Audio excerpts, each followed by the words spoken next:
Salam sejahtera saudara yang kekasih di dalam nama Tuhan Yesus Kristus. Kembali kita terus memikirkan bagaimana kemuliaan hidup Kristiani harusnya menguasai, mewarnai kehidupan kita sebagai orang percaya, supaya hidup kita sungguh-sungguh boleh menjadi berkat bagi sesama dimanapun kita ada, menunjukkan kualitas yang berbeda dengan orang yang lainnya. Mari kita memikirkan Kisah Rasul pasal 21, Kisah Rasul pasal 21 ayat 10 sampai 14. Kisah Rasul 21 ayat 10 sampai 14, demikian firman Tuhan. Setelah beberapa hari kami tinggal di situ, datanglah dari Yudea seorang nabi bernama Agabus. Ia datang pada kami lalu mengambil ikat pinggang Paulus sambil mengikat kaki dan tangannya sendiri. Ia berkata, "Demikianlah kata Roh Kudus, beginilah orang yang mempunyai ikat pinggang ini akan diikat oleh orang-orang Yahudi di Yerusalem dan diserahkan ke dalam tangan bangsa-bangsa lain." Mendengar itu kami bersama-sama dengan murid-murid di tempat itu meminta supaya Paulus jangan pergi ke Yerusalem. Tetapi Paulus menjawab, "Mengapa kamu menangis dan dengan jalan demikian mau menghancurkan hatiku? Sebab aku ini rela bukan saja untuk diikat, tetapi juga untuk mati di Yerusalem oleh karena nama Tuhan Yesus. Karena ia tidak mau menerima nasihat kami menyerah dan berkata, jadilah kehendak Tuhan." Saudaraku yang kekasih, menarik bagian ini kalau kita baca dan kita mau merenungkan apa yang menjadi pesan dari Alkitab. Ini menjadi sesuatu yang sangat menarik bagi kita, karena Agabus sebetulnya adalah seorang yang juga bernubuat tentang Yerusalem yang akan kelaparan, dan itu betul terjadi.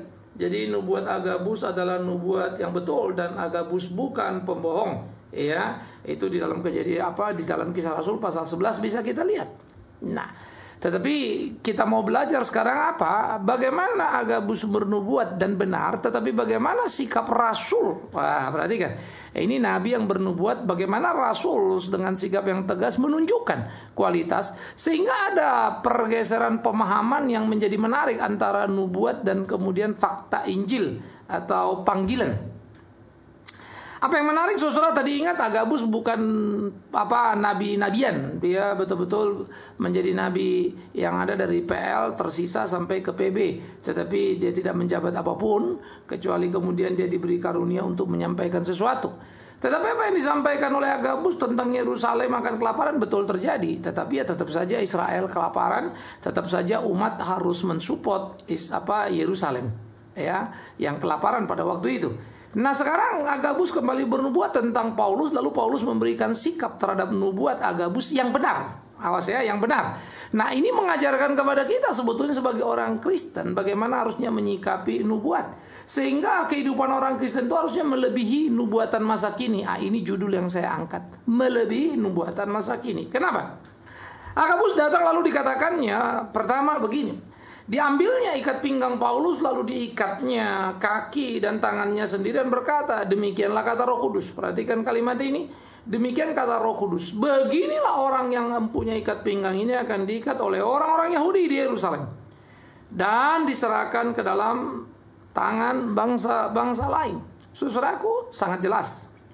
Nubuat dari Agabus sekali lagi sangat jelas.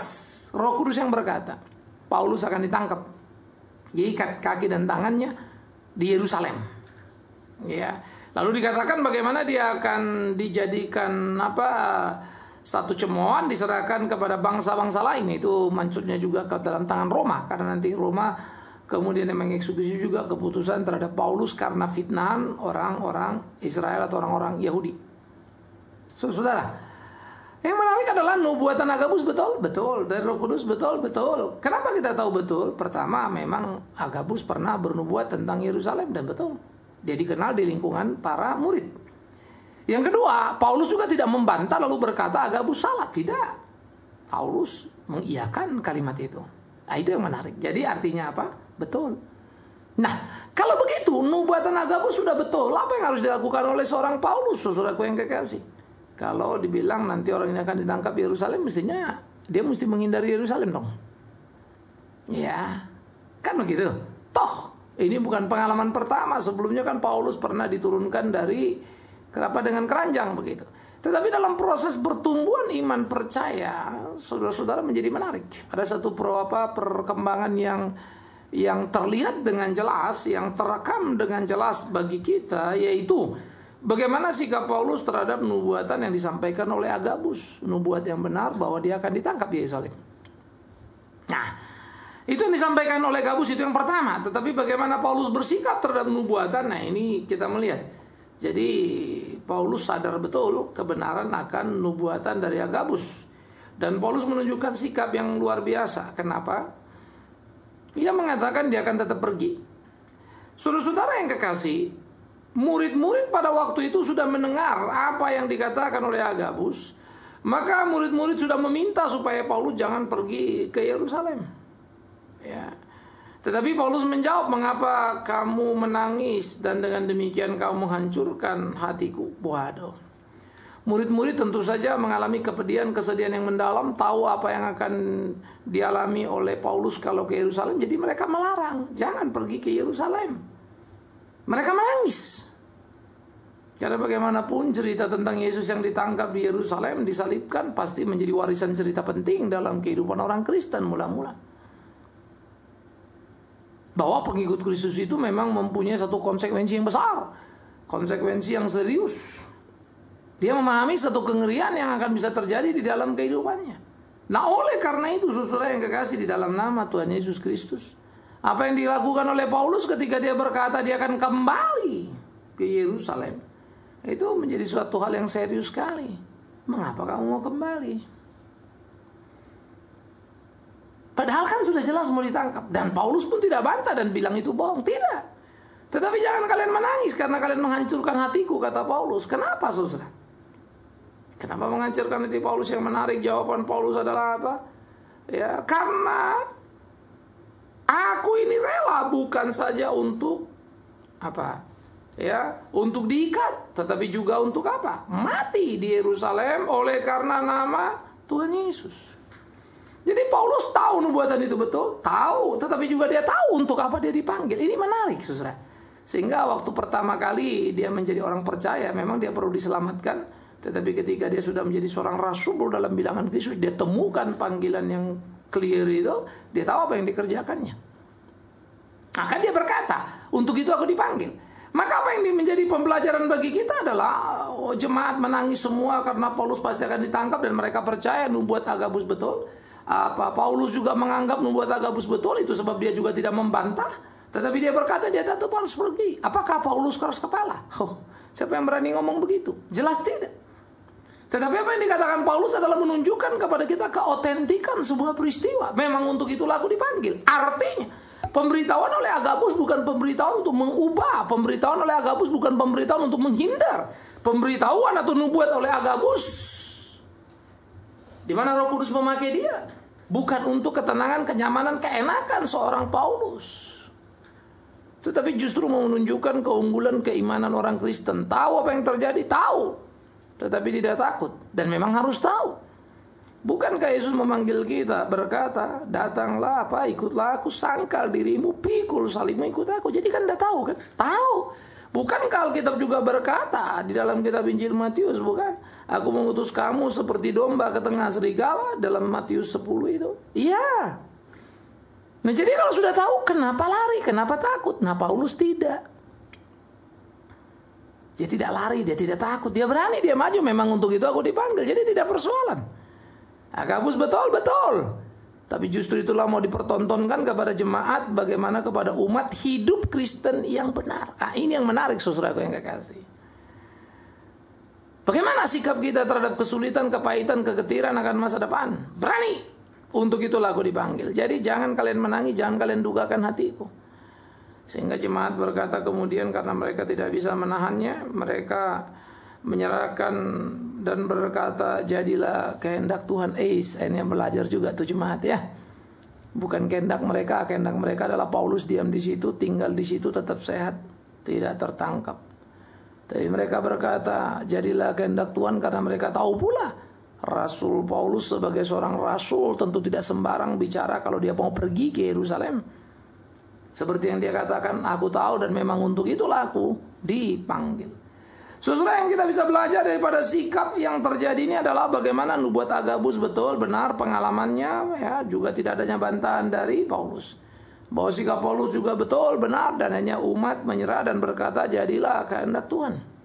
Dan Paulus tahu untuk apa dia dipanggil melayani Tuhan. Sangkal diri, pikul salib, ditutus ke tengah-tengah serigala, berhadapan dengan orang-orang kafir yang tidak mengenal Allah. Itu bagian yang sudah Paulus tahu. Karena itulah keoriginalan seorang yang hidup memuliakan Tuhan adalah hidup melakukan kehendak Tuhan dan tahu apa yang akan terjadi. Bandingkan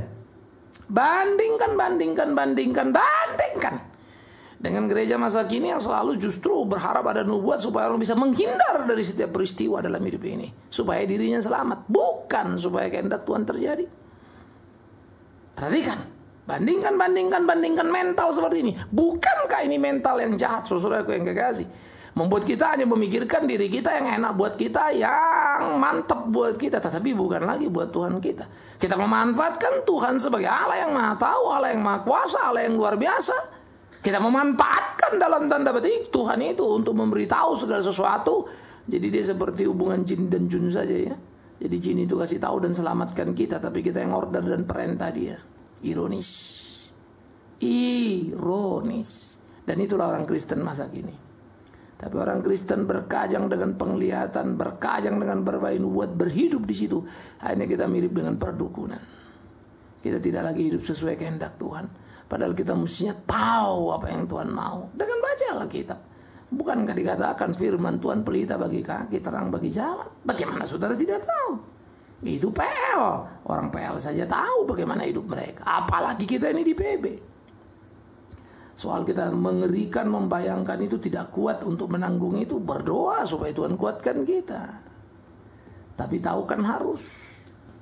Tuhan yang mampukan kita melewati itu semua. Nah itu Paulus. Jadi itulah hamba Tuhan yang benar. Itulah anak-anak Tuhan yang benar, yang tahu apa yang akan dihadapinya, yang tahu apa yang akan dijalaninya. Sehingga dia tidak hidup terombang-ombang-ambing oleh berbagai ajaran, oleh berbagai penglihatan, oleh berbagai nubuat. Tetapi orang sekarang justru hidup di situ, berkajang di situ, mencari itu. Agak ironis sekali. Saya pernah mendengar satu istilah, orang bilang begini, Pak Bigman, Bapak lihat visi Tuhan buat saya apa ya? Dengan jujur saya harus jawab, bagaimana saya bisa melihat visi buat kamu? Ya, kamu dong tanya Tuhan, Tuhan mau apa pada dirimu?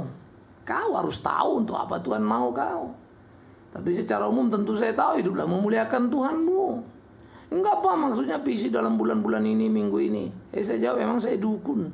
Hanya dukun yang melakukan itu. Hanya dukun yang menjawab pertanyaan seperti itu. Karena memang mental dukun begitu. Ya meramal, melihat, menghitung dan seterusnya. Tapi kalau orang Kristen dalam nama Tuhan, jadilah dia dukun Kristen. Saudara-saudara yang kekasih, saya tidak akan pernah menjawab pertanyaan seperti itu. Itu sebab saya katakan, bagaimana mungkin kau tanyakan itu? Saya bukan dukun.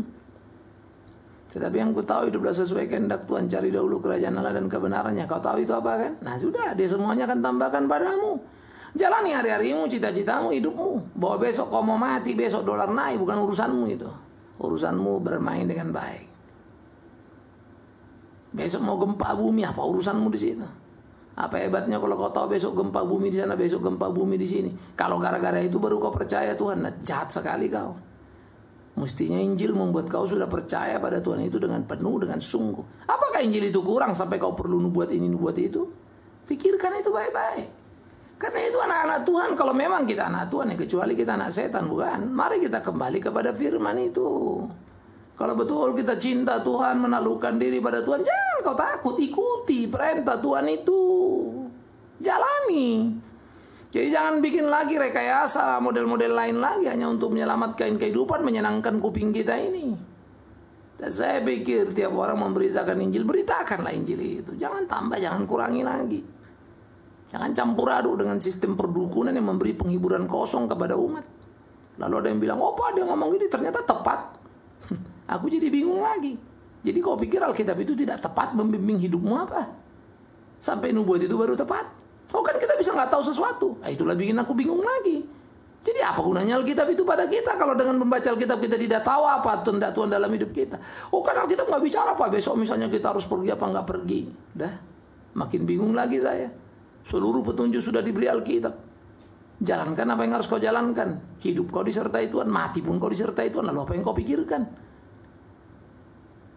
Ya kan saya mau tahu Pak, saya ini memang harus jadi pendeta atau bukan jadi pendeta. Bingung lagi aku.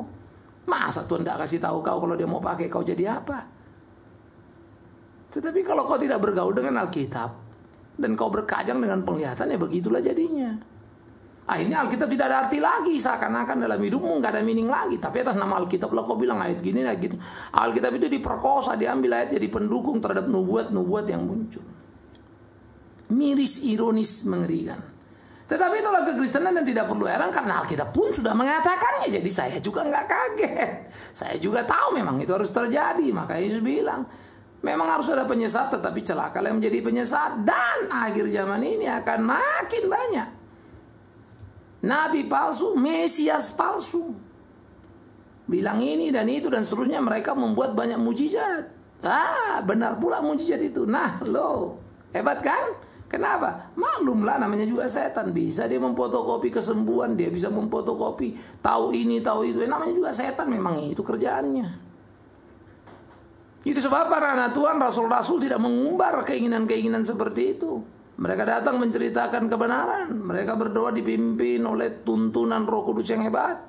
Banyak orang sakit disembuhkan, tapi Paulus sendiri sakit dalam kehidupannya. Jadi, inti dari cerita itu adalah bagaimana Paulus tahu untuk apa dia hidup. Untuk apa dia melayani. Begitulah seharusnya kita tahu untuk apa kita hidup. Mengenal Kristus dan melayaninya. Kita harus menyadari itu. Kita hidup di situ di dalamnya untuk kemuliaan namanya, melakukan apa yang menjadi kehendaknya, saudaraku yang kekasih di dalam Kristus Yesus. Oleh karena itu mari kita jalani hari-hari kita, mari kita nikmati hidup kita, mari kita berjalan dalam kehendak Tuhan kita. Jangan sampai kita salah arah. Jangan kebingungan, jangan linglung. Jangan jadi kayak perdukunan, dengar sana, dengar sini, nubuat sana, nubuat sini, atau jangan jadi dukun. Marilah kita beriman dengan benar, mengerti apa yang menjadi kehendak Tuhan, kita jalani hari-hari kita. Kan jelas mana boleh, mana yang tidak boleh. Lakukan itu. Kan jelas mana yang harus dilakukan, dikerjakan, menjadi panggilan kita sebagai orang percaya, kerjakan itu. Kan diatur hubungan kita suami istri, orang tua, anak dan seterusnya sebagai sesama manusia. Semua ada kok.